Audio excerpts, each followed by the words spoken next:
4 pi E naught R squared. So if you multiply it by what?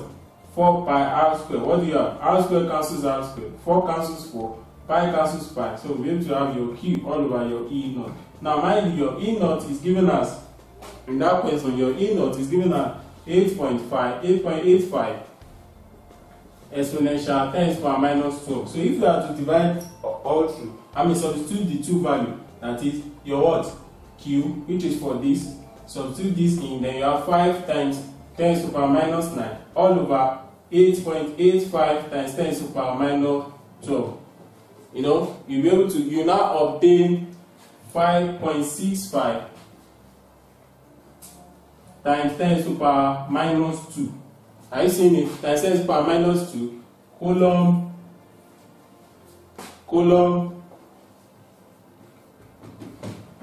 Are you getting it? So that is the SI unit for what? Your what? Electric field flux. So that is just one example. So you can try more.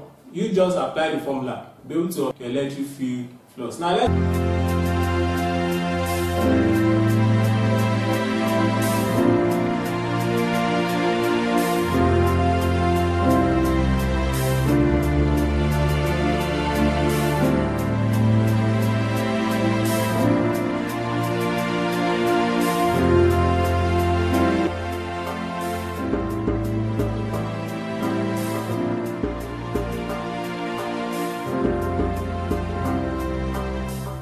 go to electric potential. That's what we call electric potential. How do you obtain the electric potential? The electric potential at a point is defined as the work done in bringing a unit positive charge from infinity to that point against the action of what? A field. Are you getting it? That's just the definition. And electric field potential is given as, remember we said it is the work done to bring to a stop a charge that is coming from infinity in what? In an electric field. Now, your electric potential is given as V, which is what? Your charge all over 4 pi E naught R. Are you getting it? Now, if you are to derive that, what do? You just say it is naturally our electric field intensity is given as what? Charge all over what? 4 pi E naught R squared. Right? Now, it means that if you are to divide by what?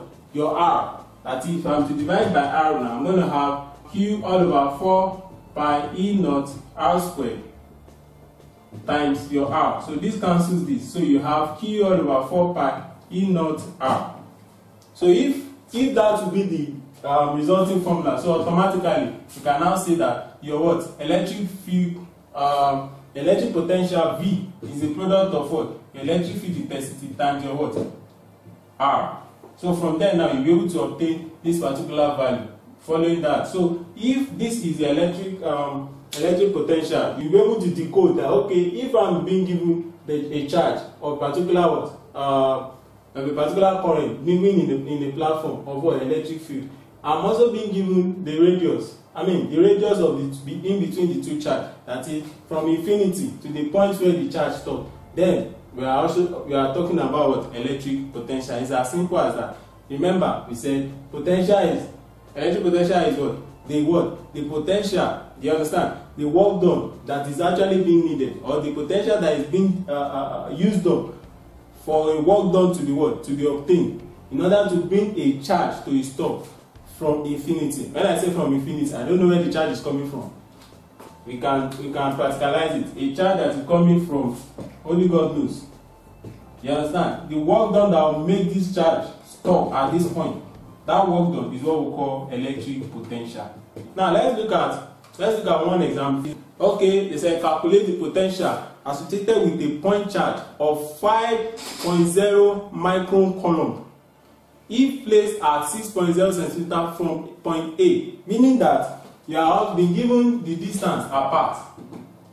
That's your R, which is what? The distance apart given is 6.0 centimeter. Mind you, you have to what? Always resolve your unit to the minimum. That's 6.0 times centi. This centi you are seeing means 10 to the power minus 2 meter. So we have gotten a radius.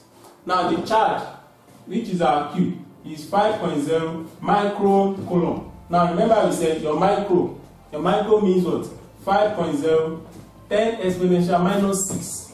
If you are given micro, you use 10 to the power minus 6. If you are given nano, that's 10 to the power minus 9. If you are given milli, remember if it's millicoulomb, it's going to be 10 to the power minus 3. If you are given pico, pico is 10 to the power minus 12. If you are given Tesla, Tesla is 10 to the power minus 15. All these you have to know. As a what? As an aspiring engineer or physicist, it must be what? Boiling in your head. You know, there are so many. If they are given centimeter, as I've said, centi here means 10 to the power minus 2 meter. They are given millimeter, mm, that's 10 to the power minus 3 meter.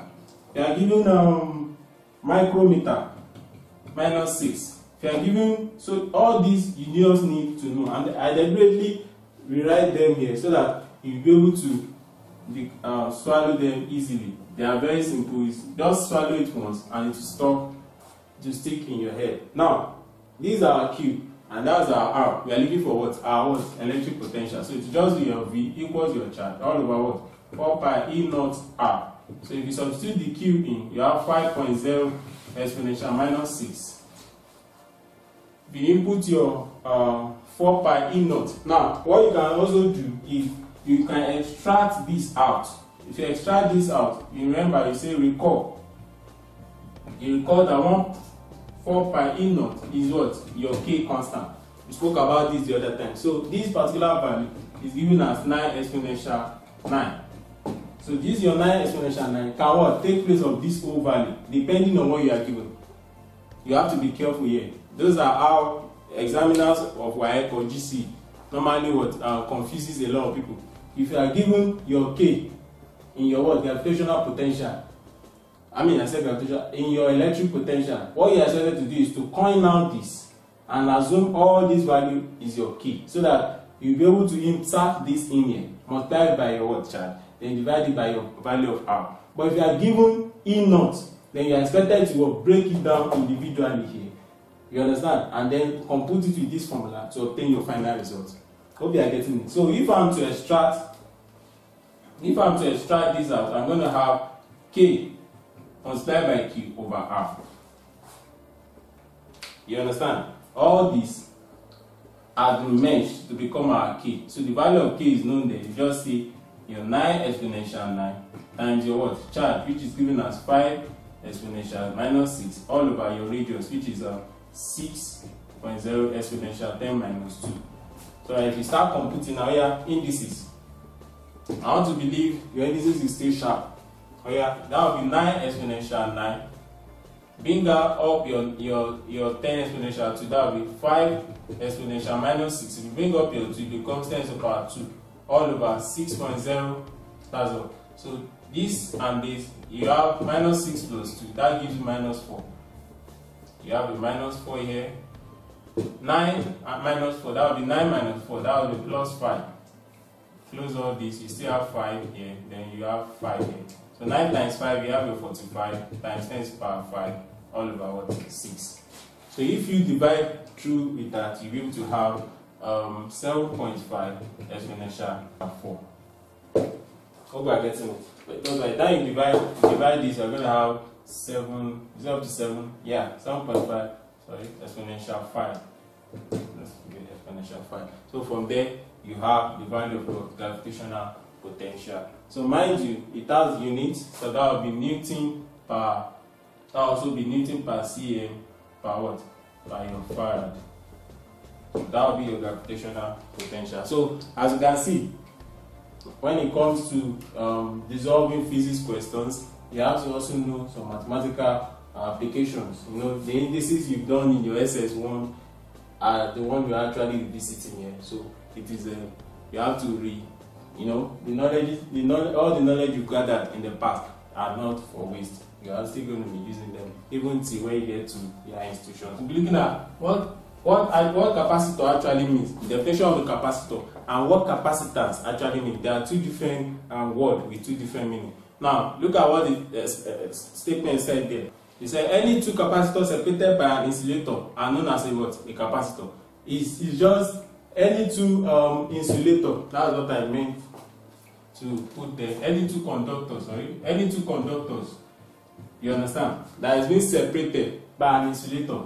I decided to put a conductor here. You know what conductors are? Conductors are just any material that what allows the flow of what electricity. Shall you get? Now, any conductors that have been placed and an insulator, you understand, separates them. This particular process could what result to what a capacitor being formed. You get? Now, the two conductors usually carry equal and opposite charge, such that the net charge in the capacitor as a whole is what? 0. Meaning that if I want to construct a capacitor now, I decide to have a conductor here. This is conductor 1 and this is conductor 2. Now this first conductor's charge, if it's going to be plus 10 coulomb, this particular one must be what? Minus 10 coulomb. Meaning that by the time I look for the net charge, it's going to be plus 10 minus 10, or in what? Coulomb. It's going to be 0. Hope you're getting it. The two conductors that will be used must carry what? Opposite charges. That is, if one is what? At minus 10, one must be at plus 10 coulomb. If one is at plus coulomb, one must be at minus coulomb. So that by the time you look for your net charge, you'll be able to have what? 0 coulomb. So that is just the physical example of what? A capacitor. So if we proceed, that a capacitor is an electronic device that what? Stores electric charge. That's the actual definition of a capacitor. Is there any what? Electronic device that stores what? Electric charge. You use it to store charges. So let's proceed to what? A capacitance. What is a capacitance? What are capacitance? Or what is the meaning of what? Capacitance as a term. Now